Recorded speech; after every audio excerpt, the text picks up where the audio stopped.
So Ayubowan to all of you. As you know, as it has been already mentioned, the French market is a strategic market for Sri Lanka. And we do see immense growth potential for this market. The last 5 years, we've seen average about 4.5% of tourist arrivals from France, which is not enough, but that's what it has been. And we hope to build this market with our strategic and sustainable post-COVID revival plans in store. One such plan is, of course, as you know, the 5-year integrated global promotion campaign. Most of you know, I think, Sri Lanka has not had a integrated global promotion campaign for the last 10 years. That is for numerous reasons. It's a long, cumbersome process when it comes to procurement and so on. So for several reasons, that has not happened. However, last year, the current government, the cabinet actually approved a 5-year integrated global promotion campaign just before COVID hit us. However, we are proceeding on with the work involved because there's a lot of work that has to be done before we launch it. We have also carried out various promotional activities in France, both sort of pre and post pandemic in terms of participation in travel fairs, both digital and advertising on magazines such as Figaro magazine and Hotel and Lodge magazine with approximately, I think, a readership of about 2.1 million. We've had tourist webinars, which was done in collaboration with the Sri Lankan embassy in France. That was in February 2021, for tour operator associations in France, actually. We also invited some of the well-known travel bloggers, influencers to visit our Paradise Island, which created a total social media gain of about 700,000 from that initiative. TV channels such as art, leading magazines visited the island, generating media value and exposure. We believe that the French market has really great potential to grow as the post-pandemic travelers are making plans for their sort of bucket list trips, if you like. Particularly as I think something like 42% or possibly more of the French population is vaccinated. This clearly creates a fabulous opportunity for us to capitalize on. Sri Lanka, as you know, Sri Lanka is unique. As you know, the year 2021 to 2030 has been declared as Sri Lanka's growth decade. We have much potential and we must strive to unleash this untapped opportunity during this time. We are ready for the post-pandemic revival, and let me tell you what we have and what we are doing to make this happen sort of at a macro level. So Sri Lanka, you know, is a global hub which is strategically located. Sri Lanka is a destination with diversity, authenticity, compactness, a paradise to be discovered. I mean, we have, most of you know that we have the highest density of waterfalls in the world, with 350 waterfalls, more than 25,000 water bodies, 103 rivers, 33% of our island is forest area. We have 26 national parks, 8 UNESCO heritage sites, and we are a year-round destination. Most of the time, amazing weather. Our nature, adventure, culture, heritage, this contribute to an really authentic Asian experience in a very compact island. So Sri Lanka really is everything that Asia has to offer in this compact and beautiful island. You know that Sri Lanka, we really never went for mass scale tourism, and it was mentioned France has so many million, and I think Thailand was like 38 million. Most of the regional players had many multiples of millions, and Sri Lanka really never went for mass scale tourism, and we built our tourism sort of on unique experiences. We also can be proud that we have the highest HDI index in South Asia, and of course the highest one of the highest literate nations in Asia. We are also globally recognized and an admired destination in the world. Not only that, as I mentioned, a 5-year integrated global communication campaign is underway to sort of reposition and brand Sri Lanka. That doesn't mean sort of high end or low end, but to really reposition Sri Lanka to show our uniqueness and position ourselves, because sometimes there's confusion in the consumer. What are we offering? Is it sea and sand? Is it culture? Is it what? So to reposition ourselves with a focused sort of marketing approach to adopt the global promotion campaign, sort of identifying like strategic emerging markets, mature markets. Now, France, for example, will be a mature market for us, not because of the numbers, but because we've had relationships. We have built, at least in a smaller way, we have built some relationship. So we're also particularly post-COVID as well, looking at enhancing our digital footprint globally through the global campaign. You may notice that within the last 1 year, our engagement with the social media has been much more.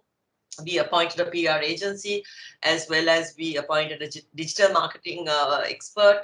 It took some time with the procurement process, but we've implemented that. So we've seen like multiple percentage growths in the digital space, but we have a long way to go. We have a long way to go. So, I mean, if you look at sort of Australia, for example, they have like 9-10 million followers, and we have like a couple of 100,000, 300,000, something like that. So when you compare that, I mean, we have a long way to go, but clearly we have started the process. For the first time also, what we have looked at and have started implementing is a 5-year research roadmap. So in the past, we have not really had much research. We sort of went along with what was happening, and we were not sure why a guest came, what they came for, what are they looking for, are they a repeat guest, and so on. So we've implemented that, and we have started the process for a 5-year research roadmap, which is at this very moment being implemented by MDF Australia Aid. So that will enable us to sort of make informed decisions.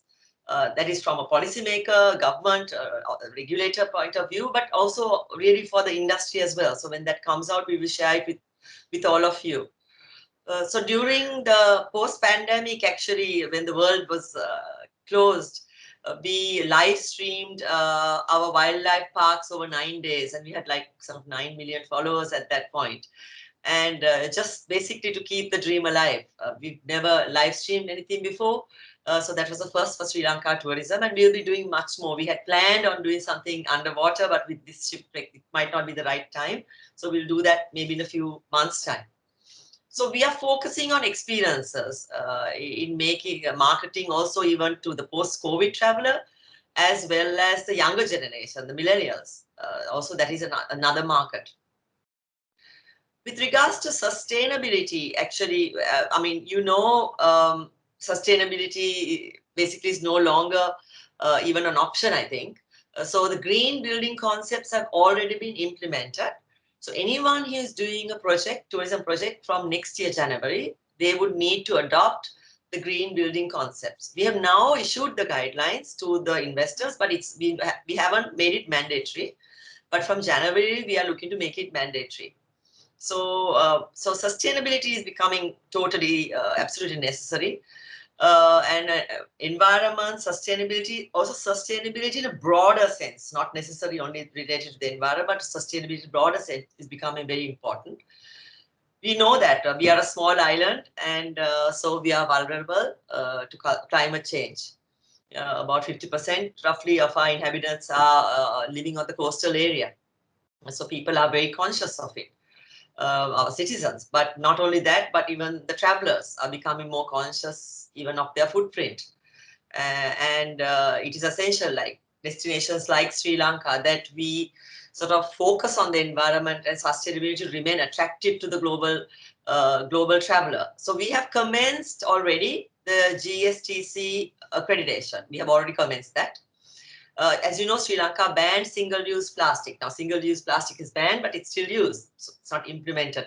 So Sri Lanka tourism is going to take new initiatives. We are working very closely with MIPA. We already started that, but now they are very occupied with this shipwreck situation. But we will, when this is over or sorted somewhat, we will go back to working with them. So we will be implementing new guidelines for hotels. At the moment, we can't really do that because of COVID, you can't have a lot of plastic is being used for reasons of COVID. So, but single-use plastic quite soon will be banned from hotels, tourism industry pretty soon. So we are looking, now we're already working. Kimarli, there is a message saying your presentation is not visible. Oh, okay. Hold on.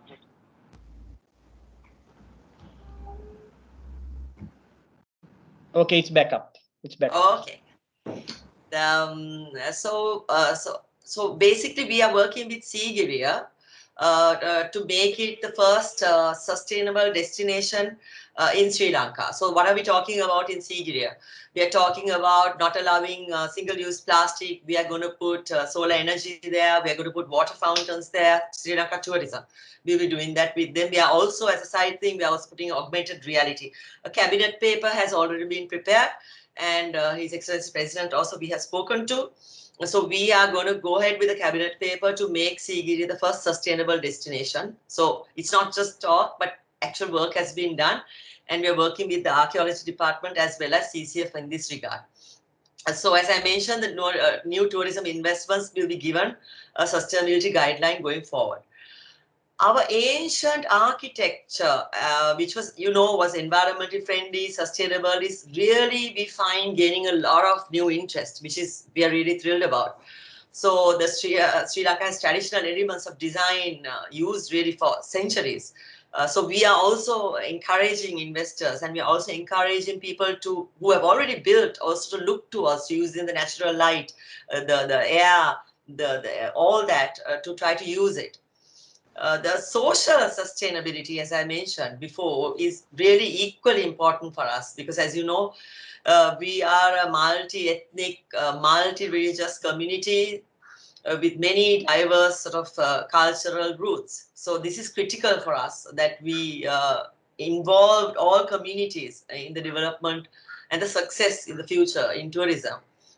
Travelers also find it like more and more important for the money they spend on their trips to filter back to their communities. So it will be of utmost importance for us to ensure that their travel footprint is minimized and that their visits have a sort of a positive, if you like, impact.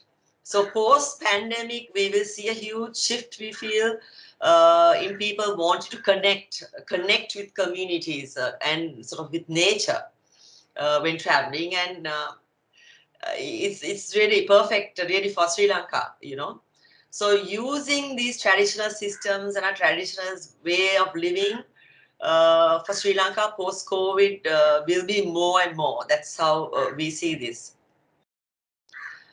For the first time, a tourism travel app is underway with the assistance of the World Bank and ADB.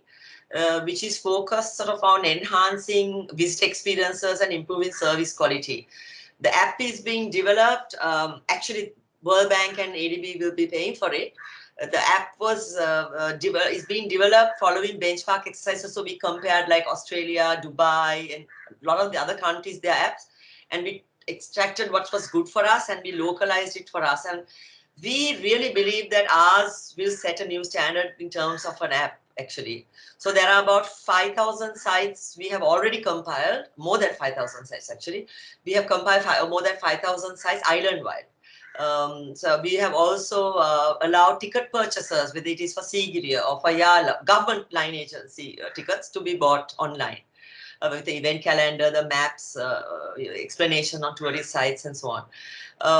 We will also incorporate a complaint management system where people, you see at the moment, guests are complaining to us on email, on a letter, they're complaining to us on our website, they are messaging me on my Facebook messenger. So there's no system. So we are going to have a complaint management there, a system where anybody, even a Sri Lankan domestic guest or international guest, can complain on the app itself, so that then we can one thing address it, but also we will be able to give reports to the industry saying we find these are the complaints in this district, whether it is sexual harassment or whether it's a tuk-tuk driver or it's a beach boy issue or whatever, or the hotels or whatever, we will, or pollution or noise pollution or whatever, we will be able to provide you also reports then on it. We will also connect to the nearest police station. Should there be a need, somebody could press an emergency button and their location could be shared. Should there be a need. Can I interrupt you? The presentation is missing again. You have this girl's number, Nadina's number, right?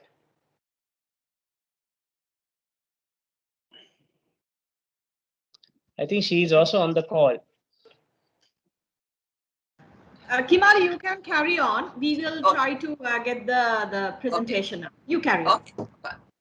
So we believe our tourism app really will set a new standard and sort of improve customer experience and thereby the sort of the overall service quality given by all of you in the industry. So we continue to improve ourselves, and we are really growth focused despite this pandemic. So everything within our control and what we can do, we are doing. So we feel that Sri Lanka is gradually getting ready for the post-pandemic revival, and we are ready really for the sort of the growth process. The investments, we had an investment forum recently, as you may have known.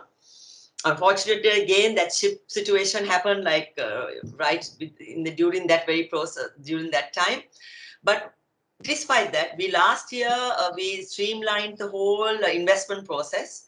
Actually the US sale project helped us a lot, and they helped us to make a master document. As you know, when you have an investment, you have like 30 odd 34 actually line agencies involved. It was such a cumbersome process for tourism investor, whether it is local or foreign.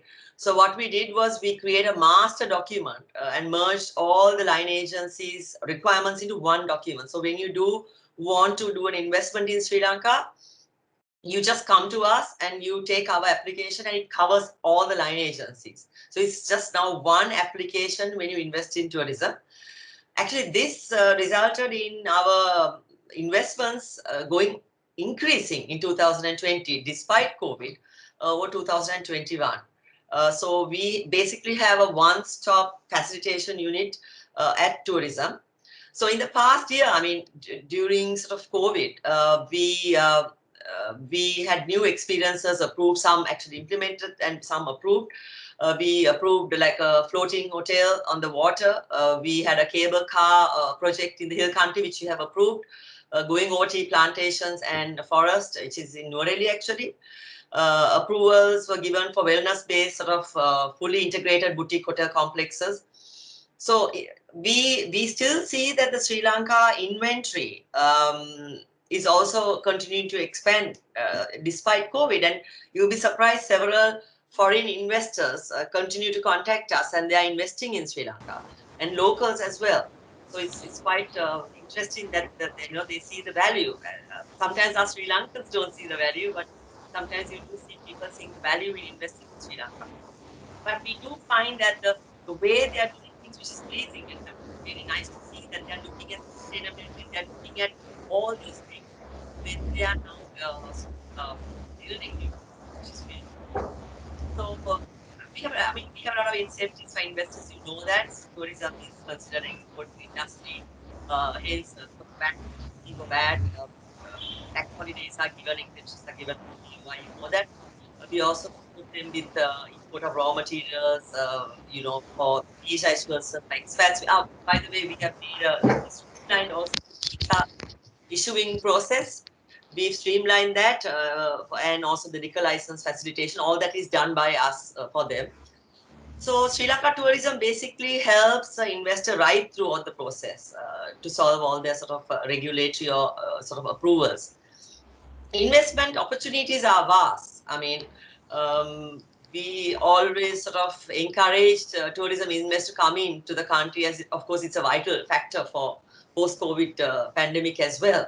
People may say, why are you allowing new projects to come? But it is also necessary because post-pandemic, we do need the investments. We do need to give opportunities for the sort of, when you build something, there's a whole impact that happens in a particular village or district. So therefore, we are supporting that. So there are various areas, whether it is water-based tourism, So water-based tourism, Sri Lanka has sea area with an economic zone of about 555,000 square kilometers, which is like 8.5 times the size of our island, right? So it's 8.5 size. So water-based tourism is something that we are particularly interested in. So sailing around the island is, of course, all year. Sri Lanka is an island of islands. We have 25 other islands to be explored by visitors. Sri Lanka has unique sort of maritime history, as you know, with shipping and trade and cultural links with the world. Recently, an underwater museum was built by the Navy, Sri Lanka Navy. This will, of course, will support the formation of coral reefs sort of over time. A floating market was renovated, and tourism for the first time is working closely to promote yachting and water-based tourism. Indigenous Ayurveda wellness, we have a lot of potential. I know the German market knows Ayurveda quite well, in particular, and Sri Lanka indigenous Ayurveda has healed our community, myself included, for centuries, I think, and there is a huge value and benefit of this. So for the first time, we are doing a research and it has been commissioned actually already. And a campaign will be launched with the EU funds. EU is doing the wellness tourism and indigenous Ayurveda. So they do not give us the money physically, but they help us with the research and they pay for it, as well as for the PR agency, all that they pay for it. So there's a lot of discussion about EU is giving us money and all. It doesn't happen like that with any of the international funding agencies. So they do the work for you though. Film tourism, this is another one. I mean, our unique offering has resulted in many film producers even now contacting us and looking to do productions here. Since Sri Lanka tourism, what we did was we had Russia, UK, India, of course, many requests. Several countries, film producers have contacted us. So we are now creating a single window, though this is strictly not tourism in the sense that there's a film corporation and all that. Sri Lanka tourism, we stepped in because we realized that there again, it's like the investment. They're going from pillar to post. So we decided, no, we will put all the applications together and we will help. So we stepped in and we are creating one application, and we are also setting up a help desk for film tourism. Retail. I'm sure you must be all aware that there's about something like 1.5 million square feet of upcoming shopping malls in Colombo. Hopefully that will help to position us as sort of a premium shopping destination. That will, of course, depend on the retail owners and so on, but government has supported this with a VAT refund, like in other countries in Europe, when you get a VAT refund when you travel. So we also have approved a VAT refund of $300. If you buy anything over $300, you can get a refund. So that it has been approved, but the whole system now has to be implemented. This is strictly really not tourism, but we have to work and support and talk to other line agencies to get this implemented. Airline connectivity, I mean, infrastructure. We are an island. I mean, airline connectivity is absolutely critical for us. So this is something even from the French market. I mean, if we can have direct flights, it will make a huge difference, particularly with COVID.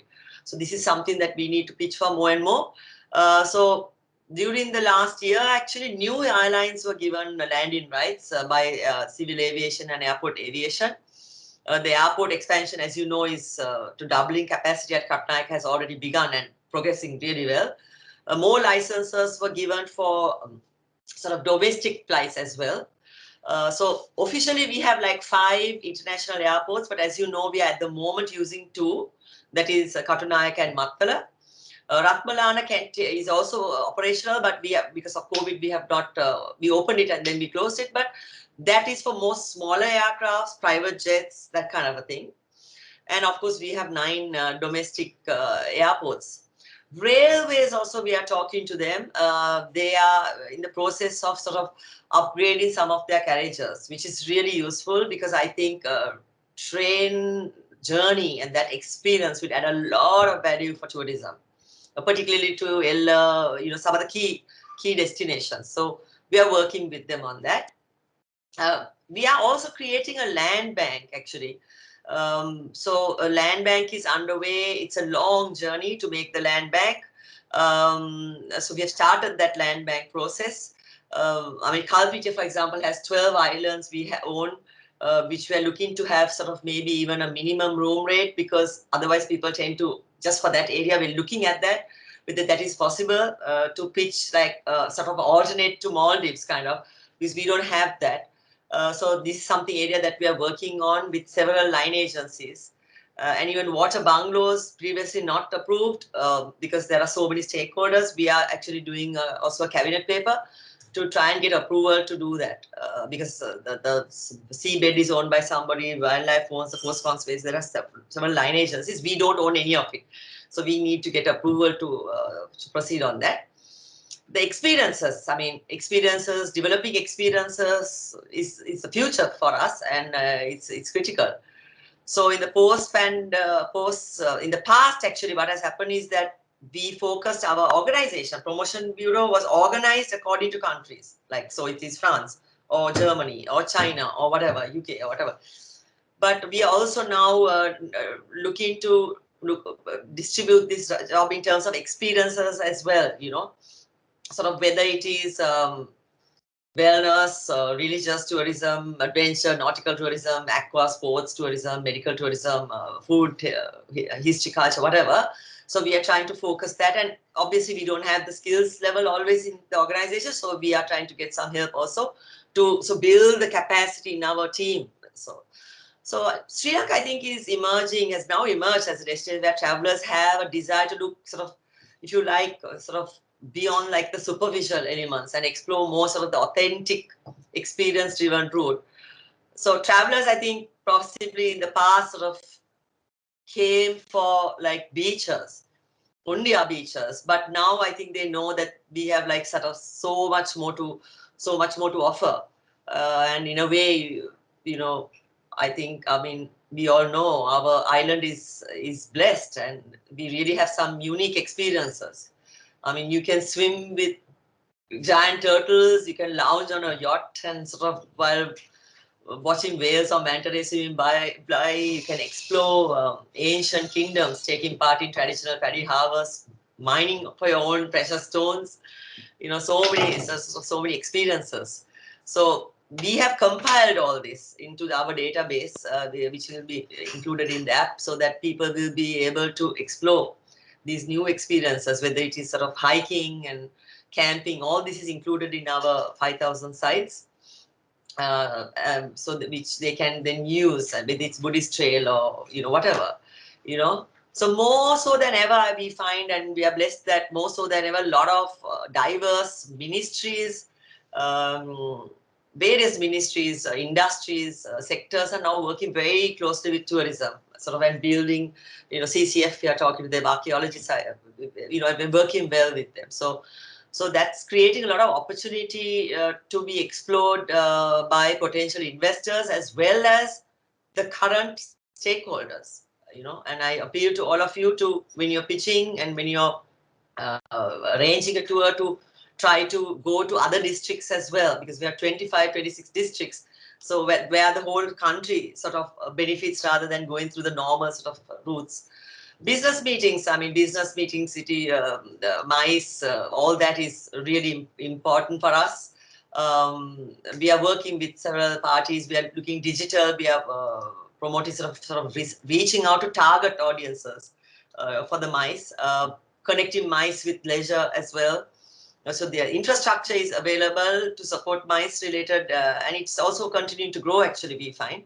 So that is an area. With regards to weddings, of course, you all know that Sri Lanka has made a name, particularly in the region, I think, for wedding tourism. So we will continue to expand on that. I mean, there's much demand, particularly from India, for theme weddings and so on. Sri Lankans, Asians, we enjoy large weddings, so that's useful. And I think that as an industry, we could look to, not from a regulatory perspective, but from an industry perspective, I would suggest that you have built partnerships with event managers in India, for instance, so you can arrange all these, including any other country, whether it's France or all the countries, to have kind of a unique proposition for wedding tourism. I think that would be really beneficial for all stakeholders. So international partners, of course, international partners has seen the potential in Sri Lanka. So Sri Lanka in particular and Sri Lanka tourism, they have seen the potential, and especially in the post-pandemic environment. So knowledge is that we find that like never before in tourism, so many international organizations have partnered with Sri Lanka tourism actually to support for us to unleash sort of the potential. Several projects we are working on. I mentioned to you already the travel app. I told you also about that is travel app with World Bank and ADB, and then with simplification of the tourism investment, US sale project, satellite accounting, UNWTO. We are doing technical assistance for the tourism act and classification of accommodation and all that. Media assistance, procurement. We don't have a procurement specialist, so we got help for that. We are designing a social protection scheme with ILO for the tourism workforce. We are looking at the SME support with Citibank and so on. And several initiatives. The research I told you, MDF is helping us. The sustainability, UNDP is helping us. Also, World Bank is helping us. Then, of course, I mentioned the EU is helping with the Ayurveda and wellness angle. So, all these sort of international partnerships, I feel, are evidence and support given by all these international funding agencies. I think it reflects very well. It is evidence of efforts made by Sri Lanka tourism. So they are also evident to our growth mindset and our growth plans. So I think Sri Lanka is ready for post-pandemic revival and really a strong growth. Another important area, I think, is the youth, the millennial travelers. I mean, Sri Lanka is aware of the global trends, and we are aligning sort of ourselves to making unique offerings for them. This segment is important for Sri Lanka, so more so than ever. I mean, I think this segment sort of looks for authentic experiences, which really fits well, I feel, for Sri Lanka, what we have. So they tend to travel sort of with like-minded people, not so much with family. They look for like adventure, water sports, trekking, climbing, mountaineering. Millennials tend to travel, so they're not looking so much as materialism. They are looking at sort of experiences, which is really like perfect for us instead of these cookie cutter products. So whether it is sort of tree houses, which by the way was never approved before. So now we are approving tree houses and things like that, which were never approved. So from last year, we started approving unique experiences. So whether it is tree houses, camping, quirky products, local food, I mean, off the sort of the beaten track.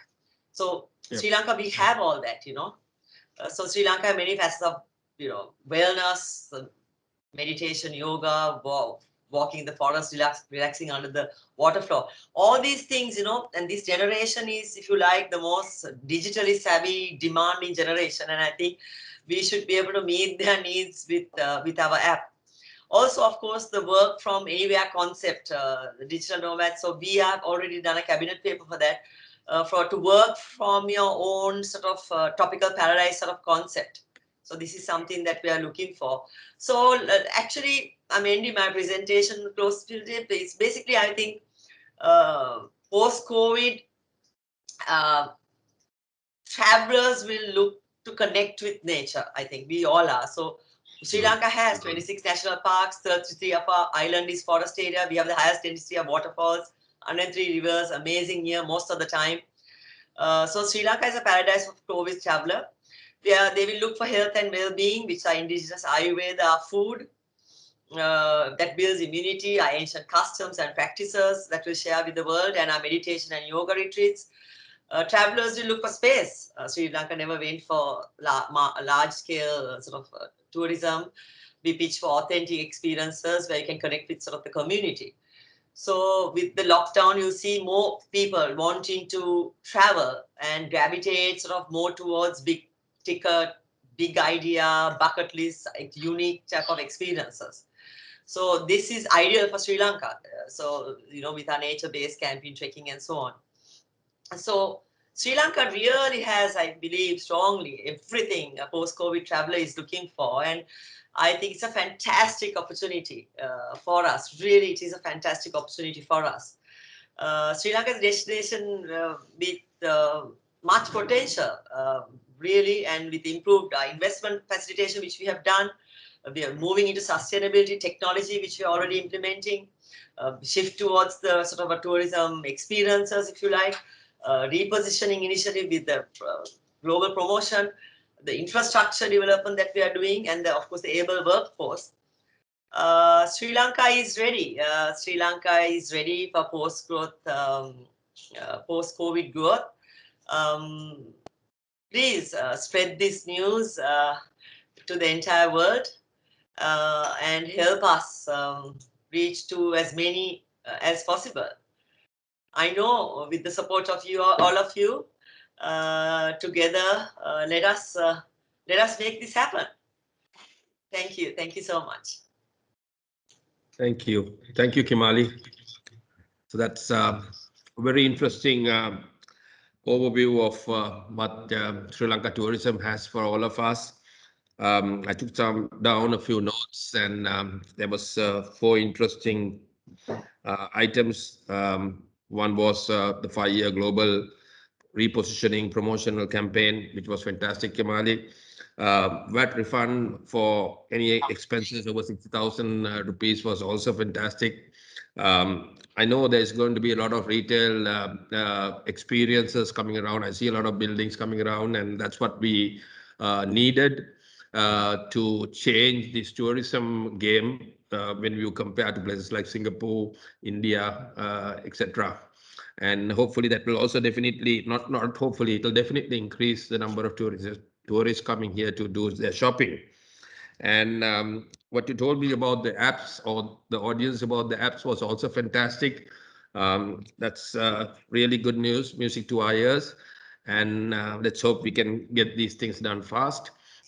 And finally, I must also, to anybody listening in here from our tour guides out there, I would like to mention that Kimarli had mentioned to me and to Ikram that we have not forgotten you guys. I know it's tough times. It's tough times for you. It's tough times for me. Everybody in Sri Lanka, and actually everybody globally. And remember, with every dark cloud, there's a silver lining. And that silver lining is not too far away. So let's hang in tight, strong. Let's stay healthy. And in the meantime, Kimarli, before you go off, I have a few questions to be asked from the audience. So let me start off with the first one, Kimarli. There's negative propaganda on Sri Lanka with the third wave hitting us hard, and some countries putting us on the red list. In addition to the recent Express Pearl disaster, pollution in our shores and water. How do we counter such negative campaigns on Sri Lanka to remain attractive for some countries to travel? Thank you. So excellent question. With regards to the COVID and the third wave, every country, all countries have gone through different sort of scenarios. When Europe was not so good, I think we were doing a little bit better, and then now they are doing better and we are doing badly. South Asia, when I say. So basically, I'm no medical expert, but I'm in the COVID task force, and what I can say is that probably the only solution would be one of the main solutions would be to go for the vaccinations really fast.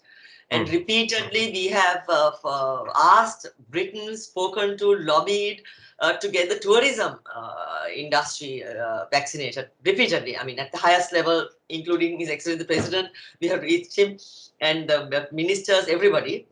But now what is happening is that if we can get 60% of our population vaccinated, I think it will be less of an issue. I think Europe also has reached, I mean, UK, for example, majority of them are vaccinated. In France, I'm not sure, I think 40 or 42%, I think, 40 or 52%. So I think going forward, we have to get the vaccination sorted. You're totally right, the person who asked the question. We are blacklisted in many countries, unfortunately. And the only way we can show it is by vaccination. I think that's one of our biggest ways to do this. So that is that. And I think that area that has been handled, of course, by the State Pharmaceutical Corporation and the health, which hopefully that we will be doing. Main areas in Sri Lanka, as you know, is Colombo, Gampaha, Kalutara are the issues, main areas of issue for us, and also Kurunegala. So if we can do those areas, we'll be okay. So then we will have to, now the biobubble concept, we made great news. We went to CNN, BBC, so biobubble concept is still good. But I agree, we need to have the community vaccinated for us to get out of this thing. There's no other way. The numbers do the talking. As long as you have so many people dying every day and infected every day, we cannot go and do a media campaign to convince people otherwise. We have to first fix one of these things where you have to fix this problem to move. And with regards to the shipwreck, this is this situation, we were doing our investment forum and only this happened. So yes, it has happened. The relevant authorities are handling it.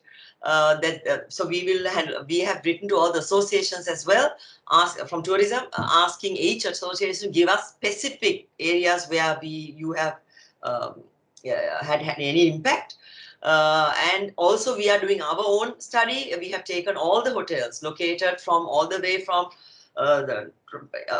all of the coast area right down. We have taken the name of the hotel, the classifications and the number of rooms, and we are making an estimate of the loss of business.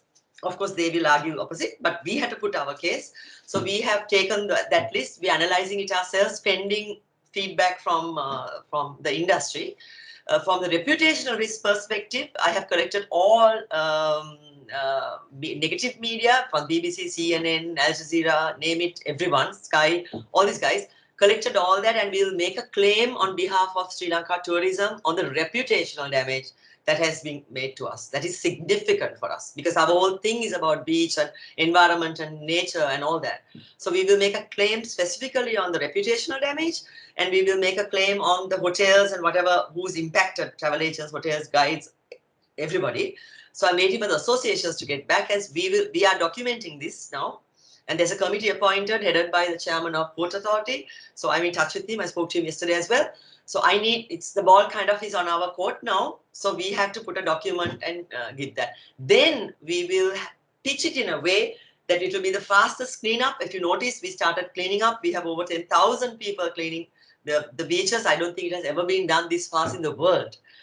We have collected so many tons of plastic. We are putting it away, and because we need that as evidence. So they're kept separately in a store in Negombo. So I think it's been the fastest cleanup. So let's turn this around. And I just want to share something with you all, is that we were going to launch this for the Environmental Day in early June, but because this happened, we couldn't. We are then going to launch zero plastic, single-use plastic, not plastic, but single-use plastic in our industry. Right. So let's use this as an opportunity to spin this around. Then we will implement our Sigiriya sustainable.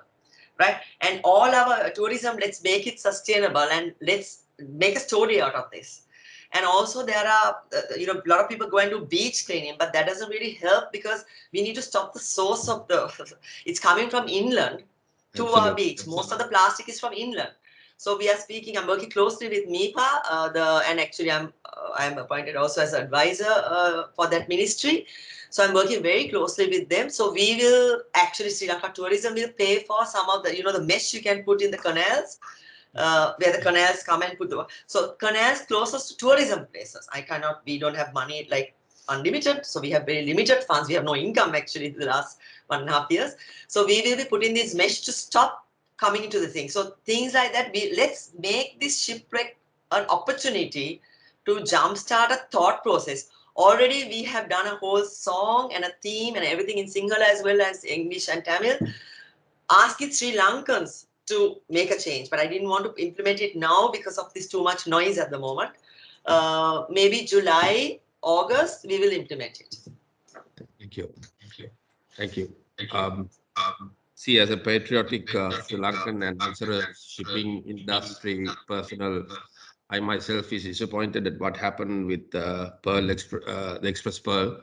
But it's no fault of yours or Chairman Ports Authority or any of the port staff or any other Sri Lankan. It is very unfortunate that it happened. It hit our shores. It was bad timing, but it could have happened to anybody. So I humbly ask the people to basically stay patient and to let people like Kimarli, Naika, who I know is an able-bodied man, who will get things cracking and give us the respective solutions. So in saying that, Kimarli, there's another question diverted to you, and the person is complimenting you as well. It is clear that Sri Lanka tourism is focusing on offering great experiences. With this, our people, our stakeholders will need additional skill sets, especially those soft skills. Have we identified those, and do we have a plan to develop those skills? Yes, thank you so much. With regards to the private sector, like the training, what we are doing now at Hotel School, what we have done is it has been like that for 40, 50 years. It has a great name and all that, but gradually our impact is getting less. So what we are doing, we are doing the training, the change in the whole concept. You might have seen in the media that we have got the help of the Swiss Embassy, and one of the largest schools in Switzerland is helping us to redo our whole syllabus related, and including sustainability included, for example, and experiences and so on. So we already started a course on event management. So we're actually looking at broader. It's just not a chef or a housekeeper. So we are looking at it broader, and we are looking at First, already we have signed the MOU. We told them, tell us, do a gap analysis and tell us what's missing, first of all, in our syllabus. So that's the thing that we have already signed for. And number two is we have spoken to Australia Skills Development. They have agreed to upgrade the guides training. They are doing a comparison of our syllabus for the guides with South Africa and Thailand. Right? Because they've done a project like that before. So we have reached out to them and they have agreed. So they are doing it, and they will let us know what's missing. And then what's really nice that they are going to actually teach free of charge digital promotion, digital training, and English language training to guides free of charge. Anyone who is already a guide, who is going to be a guide, will be given that digital training free for them.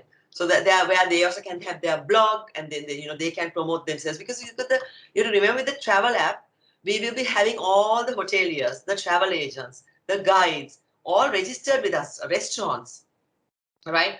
Sports centers, Ayurveda, all will be in our travel app. And if you're a guide, if you are listening as a guide, if you're really good, and we'll be putting your picture and a description of you, and someone will be able to rate you about your work. So if you're good, you'll like TripAdvisor, you'll be moving up always. So we want you to have that beautiful picture, the nice write-up, your own website if you like, or whatever. So we want to help you with that.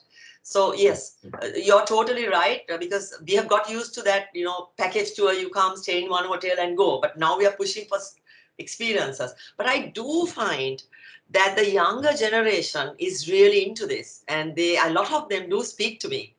And I'm pleased that they are. And I think together with them as well, we should be able to do this. Thank you. Thank you. Thank you. Just an idea. I mean, this is from me, of course, not from any of the audience. Would you be considering also to ensure some of our college, school curriculum is also will also include certain part of tourism in it, because eventually most of the students will also take up to tourism as a result of tourism becoming one of our key foreign exchange earners in the future. Absolutely good question. Then good comment. What we have already done, I will just tell you, what we have done is after O-level, we have opened up an avenue for them to join us after O-level. So after O-level, we are working with the education ministry. They are paying us a token amount to us. It's not covering the cost, but it's a service we are doing. So the youngsters who do O-level, minimum O-levels, they don't need to do, and they can't do A-levels, or they don't want to do A-levels, or they have no interest. They come to whatever school and we train them. And what we have done, maybe I should share it to you all one day, that what we have done is you can join tourism in several routes. You can come with A-level and do something. You can come with a diploma and do something. And you can come just with O-levels and achieve the same thing. But it's a longer journey. You know, a little bit like the German, the skills development, that concept. What we're saying is we don't need paper qualifications, right? You just turn up. Even the guides, we have removed the A-level English requirement, which is ridiculous. It was not needed. So we removed those. So we are trying to get people, we don't need textbook learning people. So even the guide lecturers, and not only the guides, but the other lecturers, we have said, even if you don't have a PhD, you don't need a PhD or master's. If you have 10 years of work experience, come to us, because your experience for us is more valuable than a piece of paper, right? So yes, we can look at it with the education system. It's a long haul. Let me try to get included into the syllabus of the education system. Is going to be a long haul for me, but let me try. It's a good idea though. Thank you very much. Thank you. Another important question. This is music to my ears again. Are we going to participate in IFTM 2021, which I think happens this August, September, which is a very important international tourism fair, as well as more earmarked for the French tourism industry? Yes, we will. We will. I mean, if the industry wants it to be done and it's possible for us to do, there's nothing to stop us from doing that. Okay, brilliant.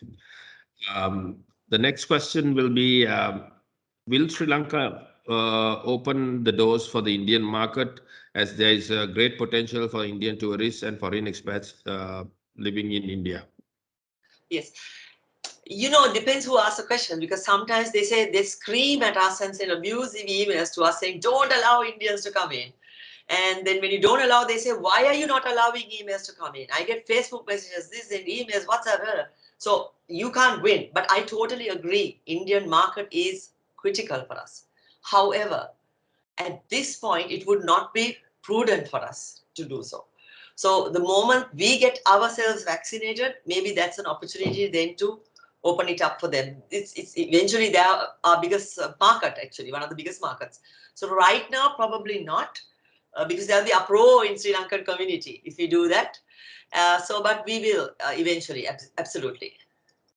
I do agree with you. Unfortunately, adding a little bit of flavor to what you said, there are people who try to politicize this whole thing. On one side, we need the tourists to basically earn an income and sustain the tourism industry. And the other side, there's people who would try to politicize it and make it wicked for you, people like you, to live in Kimarli. So good answer. Keep it up. Wait for the right time before you open it up finally. Then there's one other question. There's three other questions. What measures have the government taken to preserve the environment, i.e. forests, beaches, etc.?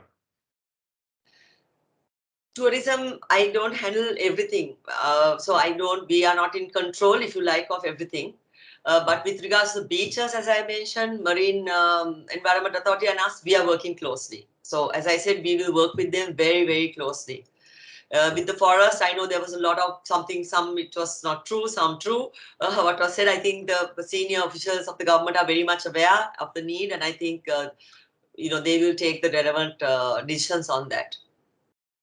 Right. Few more minutes. What are the travel forums Sri Lanka Tourism Promotion Bureau is planning to attend this year? I think this is a part from IFTM that they are referring to. Off the cuff, I don't have the complete list, but I'm happy to. In fact, I just noted it down that maybe I was thinking, I just got an idea from your previous question also, that maybe that we should send out a leaflet out to all of y'all of all the trade shows that we are attending or we are thinking of attending, so that the industry gets to know. So I think I will do that. Yeah. That'll be good. That'll be fantastic. Yeah, I just got that idea from your question, because I realized you guys don't know. It's only a few people know, and it's not really fair, I think. So the trade shows, let me just send out a note to everybody. Thank you. And what would be the people would like to also understand the initiatives Sri Lanka Tourism Development Authority has launched to support SME sector, especially in the following areas: issuing liquor license, rollout of sustainable initiatives. I know you mentioned about apps and everything, which most probably might cover some of the common things, but I think this is very specific to the SME industry that the people are asking. Absolutely. Liquor licenses. Our recommendation has been that anyone who is registered with us, whether it is a hotel, SME, it doesn't matter, large or small, or you're a restaurant, that should automatically get soft liquor license. That is our recommendation. Okay, for a start, irrespective. Of course, legally and as per the Act, we don't have authority to issue liquor license. You know that. We can only recommend. Now, for example, we have requested that to already. Number two, they never gave liquor license for yachting, sailing. They never gave. But now, from last year, we have been giving liquor license for people who are not just to go on a boat or whatever, but if it is for tourism, we have given approval. So liquor license is a sensitive topic also, you know that. So we handle with care. So we don't like put it headline news or whatever, but we are working on this to give liquor license and to make it life easier for people. Thank you. Thank you. And finally, saving the last or the best for the last, what concessions have been lined up for hotel employees and hoteliers who actually have been going through quite a bit, first with the Easter Sunday issue, followed up with COVID, which was never expected. And I guess both you and I do appreciate whatever the industry has basically given to the economy, both in terms of people who are working in the industry as well as the entrepreneurs. But what they would also like to know is what subsidies are planned up at this stage. Sure. In terms of the impact is, we all agree, about 2 to 3 million people are dependent directly or indirectly. What have we done? First, let me discuss or just highlight very quickly whatever comes to my mind.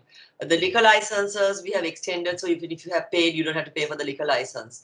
We have made Sri Lanka tourism for the first time in the history of tourism, export industry, so no VAT, right?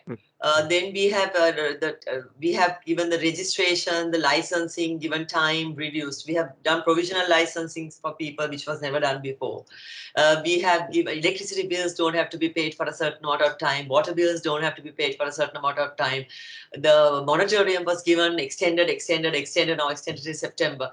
So we have, in that sense, done, I would humbly say, possibly more than any government before, we have done. I mean, giving electricity, water, I mean, these are things which was never done before, right? So we have done what we can. Now, with regards to the salary, the wage support scheme, as it were, which we had done a cabinet paper, and in fact, it was approved as well. There are constraints. We have to be honest in the situation in the country as well. There are constraints in giving, like doling out cash, because we, of course, don't have any income for the last 1.5 years. So we are unable to do it as tourism. But even for the country itself, it is not easy to do. Right? So we have to then get an international funding agency involved, if possible. So that's now what we're trying to work on. If one of them are willing to assist us, because expecting the government to do this at this stage, we could say that, but it might be a little bit like unrealistic, right, at the moment. The industry, I think, has been amazing because they have sort of, some of them have become hospitals, some of them have become, through that we assisted all that because we worked with the health authorities to become intermediate care centers. So some of them have been quite innovative, but there's a limit for them to do that as well. So we know that, we feel the pain, we know that, and don't think we have forgotten it. We continue to follow up with all relevant officials how to support the wage support scheme. So we have not forgotten. There are various ideas also has been given to have a special purpose vehicle and put all these loans, because one thing you have to remember is that the banks are all, most of them are private sector banks. So even central bank cannot direct them to say, write this off or don't ask for interest and all this. You can't do that because so the banking industry also has to be safeguarded, and also these are public quoted companies. So whilst balancing all that, we have not forgotten and we will continue to follow up on this. So you answered a very important question that I was about to ask you on a personal note, because everybody was asking me, despite of a lot of directives from the government, why does the banks keep on charging interest and everything in a different manner? And you're right. You know, they run their own business, and you can't basically insist and impose rules on them. And coming from a banker, I'm sure the people will understand it better. Yeah, and also we as an industry, I raised this at the board actually the other day, one of the boards, is that one association said in the paper, our travel agents are dropping like flies. It said headline news, right? So we need to be very, very careful, right? Because when you go to the media and say we are dropping like flies, all bankers have been an ex-banker, right? So when I read as a bank and I think, oh my God, if the industry association says they're dropping like flies, why should I lend a cent to these guys? Right? So we need to, I'm appealing like we need to not create fairy tales, but we need to spin this authentic but positive story in the industry. Now look at garment industry lessons learned. Today you see in the newspaper. Yesterday garment industry, the EU removed them. And opposition took it up and made it look something. Government officials saying something, opposition saying something. They made it political. But did you see how the garment industry news today front page, how they reacted to it? See, that's what tourism is failing. And I think that's why we will not succeed as much as we could, because our industry is like backstabbing each other and not, bankers read newspapers. Right? If you show the industry is not united, that we are all killing each other, we don't agree, that we are saying they are dropping like flies, then, I mean, why should I as a banker give you money? On the other hand, if you say, no, we have made the ship thing positive, we are all going to be zero plastic, we have cleaned the beaches the fastest, we are making new thing. Industry, I find the veterans of our industry has to be spoken to, where they keep on putting bad news of tourism in the newspaper front page, saying, do not agree with this, do not listen, we are rattled, we don't agree, we oppose. And it doesn't look good for you guys, not for the regulator. It does not bother. For me, it doesn't bother me. I'm doing my job. Right? For the industry, regularly industry. Regularly. Learn one piece of something from the garment industry. Of course, garment industry, you can't completely compare, right? You can't also, because tourism, you have a hotel, you have a travel agent, you have a driver, you have a guide, you have a restaurant. So all of them, sometimes they have common interests, but sometimes they don't. Because if you pay higher for a tour guide, travel agent loses. If you pay higher price for the hotel, the travel agent loses, or whatever. So there will be friction. I'm not naive to think it will be one happy family. It's not. But on the other hand, washing dirty linen in public is not helping tourism. And I appeal to the people who are listening here, and also for you to convey it to the others as well. It doesn't help. It doesn't help. Work with the regulator. Trust me, we work very long hours, 17, 18 hours a day. Some of us do work long hours. We are running a government institution which is not private sector. It is not perfect. We have a lot of staff, not all capable. Right? So with a few staff, we are pulling this through. Right? Nobody is there to discredit you or destroy you. We are personally telling you, we are 100% committed to Sri Lankan citizens. We are loyal, proud Sri Lankan, I am. And some of my senior team members we are proud Sri Lankans. So whatever we do, if you sit where you're seated, it may look not right, but step into our shoes and see, why is she doing this? Or why are they doing this? There's a reason why we are doing it. And that is why we're doing it. Nothing to destroy you or build somebody or destroy. It's not that. We want everyone to benefit. The government came into power to build a people-centric economy. Hence, I'm seen sometimes as pro this or pro that. It's not that. The mandate I have been given is to build a people-centric economy, bear benefit to all. So I'm supposed to assist to lift all, right? So so thank you very much. If there's nothing else, I have another call also. Let me know. Yep, we just have the thank you note to finish off, and then we are finished. So I understand what you say. United we stand, divided we fall is what you are trying to say in very short form. And in finishing off the event, I would like to end this very interesting webinar on the topic of reviving tourism industry post-pandemic Sri Lanka. And it's my duty now to deliver the vote of thanks on behalf of the SLFBC. First of all, let me offer our heartfelt appreciation to Kimarli Fernando, the chairperson of Sri Lanka Tourism Development Authority, for taking the time of her busy schedule to accept our invitation on the topic for this seminar. I'm quite sure that the audience was enlightened with this very interesting and timely topic. A big thank you to all the participants for this hour. And it's a huge encouragement for us to see so many participants.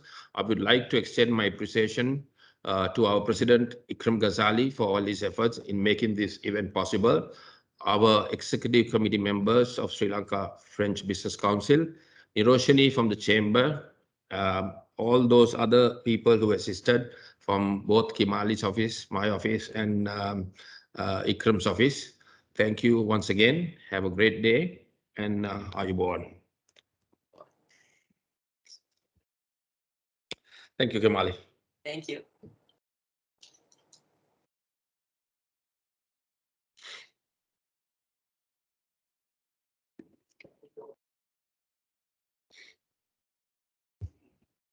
Why can't I?